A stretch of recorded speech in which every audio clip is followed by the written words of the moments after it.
sizlarga bugun tayyorlagan darsligim aynan gipnoterapiya bo'yicha bo'ladi va gipnoz, ya'ni sizlar o'ylayotgandek insonni butunlay o'chirib qo'yadigan narsa emas. Shunchaki trans holatlar bo'ladi, ammo inson ongli ravishda sizni eshitadi va ongli ravishda o'ziga yangi dastur kirita oladi.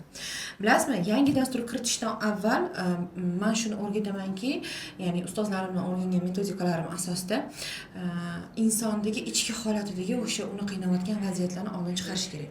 Tasavvur qilinglar, mana bo'shliq va mana shu bo'shliqqa har bitta inson o'zini haqiqati bor, o'zini hayoti bor, o'zini muammosi bor va mana shu bo'shliqni to'ldiradi u. Mana shu haqiqat, muammolar bilan to'ldiradi, to'g'rimi? Biz ham xuddi shu bo'shliqqa inson o'zini haqiqati, hayoti, individual tarzda yashashi, undagi muammolari, undagi xursandchiliklarni, barcha emotsiyalarni, unga keltirib chiqaradigan barcha emotsiyalarni bo'shatamiz, absolyutni bo'sh qilamiz. Bo'shatganimizdan keyin unga yangi dastur joylanishi uchun mana shu bo'shliqni bo'sh qilishimiz kerak. Aynan mana shu bo'shliq bo'shatishimiz uchun esa bizga trans holati va gipnoterapiya yordam beradi. Gipnoterapiyadagi eng muhim etaplardan biri bu insonni yosh shkalasi tomonidan qilinadigan unga nisbatan analiz texnikasi. Mana shu analizni men Qozog'istondagi ustozim Arman Gabdulindan o'rgandim va ushbu analizni sizlarga qisqacha aytaman, ammo bu juda ham chuqur aslida. Bu analizni o'zi ishlayversa, odam misol uchun praktikada ishlasa, bizda 20 minut yetadi analiz qilishga. Lekin siz pro mutaxassis bo'lsangiz, pro gipnoterapevt bo'lsangiz, sizga 5 minut ham yetarli. Ammo buni o'rgatish uchun esa 4-5 soat ham yetarli bo'lmaydi. Eng kami 6 soatlik dars ketadi bu praktikani o'rgatish uchun. Shuning uchun bu videoda sizlarga qisqacha ishlash etapman va sizlar o'rganadigan etaplar haqida aytib o'tmoqchiman. Ya'ni mana bunday chiziq chizib olamiz.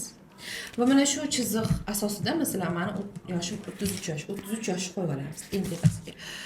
Endi men o'zim bilan ishlaganim uchun, o'zimdagi holatimni bilganim uchun, o'zimdagi holat emasda, kelaylik bitta mijozdan bitta holatni gapiramiz, bitta mijozdan bitta holat aytamiz.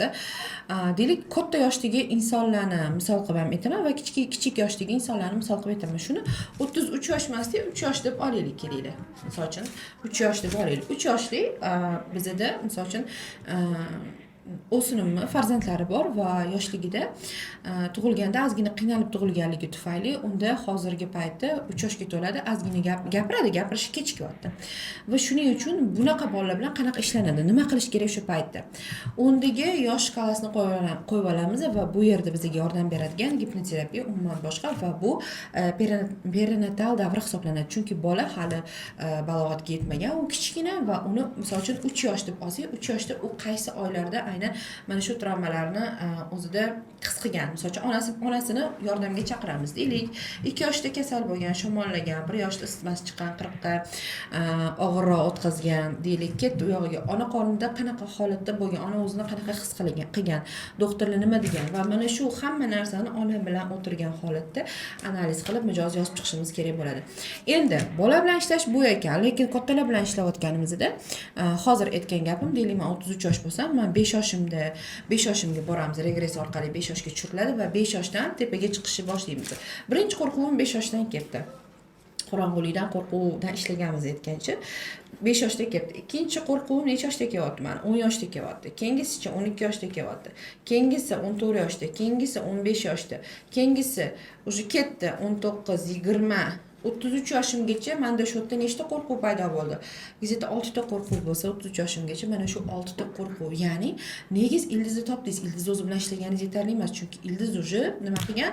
Tomir ortib, u tomirlar уже nima qilgan, insonga yopishib qolgan va o'sha yopishib qolgan tomirlarni biz yechishimiz kerak. Aks holda mana shu tomirlarni yechmasangiz ildiz yana nima qiladi? O'sishda davom etadi va o'zidan yangi tomirlar chiqarishda davom etadi.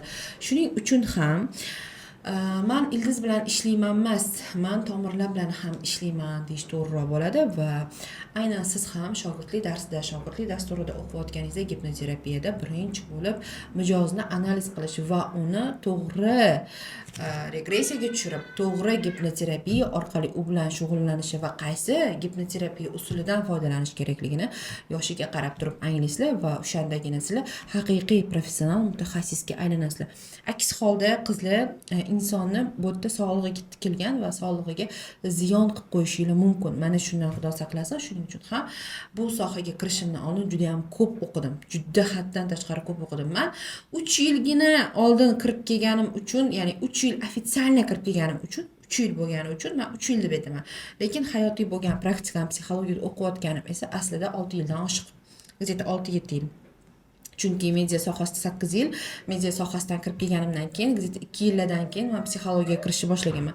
Lekin aniq-tiniq o'qiyotgan vaqtim aynan mana shu, ya'ni professionalni o'qiyotgan vaqtim aynan mana shu 3 yil deb hisoblayman. Shuning uchun qizlar, sizlar ham terapiyalarga yozilmoqchi bo'lsanglar yoki-da shogirdlikka tushmoqchi bo'lsanglar, xavotir olmanglar. Sizlar eng topoviy hali O'zbekistonda yo'q bo'lgan bilimlarni o'rganasizlar, xudo xolasa. Orqa fondagi farzandlarimning ovozi uchun uzr. Ular siz iloji yo'q, chunki farzandlar bilan birga ishlaydigan onalar, farzandlari bilan birga ishlaydigan uyda qaynona-qaynota bilan ishlaydigan hamkasblar deylik-da, yoki ayollarimiz juda yaxshi tushunishadi bu holatlarni va men individualniy professionalizmga yondashmayman. Chunki men professional tarzda 8 yil media sohasida ishlab kelib juda ham charchaganman. Men samimiylik va o'zini oddiy boricha ko'rsatish tarafdoriman. Chunki haqiqatan hayotda qanaqa bo'lsam, o'zimni kamerada ham xuddi shunaqa ko'rsataman, hech narsani bekitmayman va hech qachon yolg'on gapirmayman.